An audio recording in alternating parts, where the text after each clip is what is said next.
What's the meaning of ape?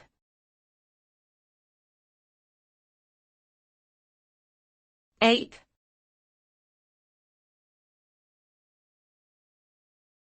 Ape.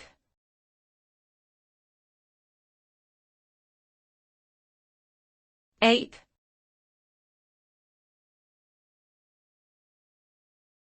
Ape.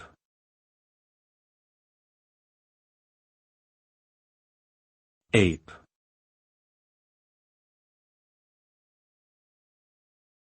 The word ape refers to a type of primate that is closely related to humans. They are known for their large size, intelligence, and ability to use tools.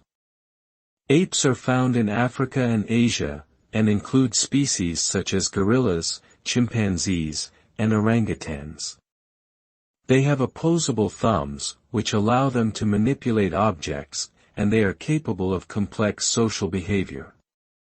Apes are also used as subjects in scientific research, and many conservation efforts focus on protecting their habitats and populations from threats such as hunting and deforestation.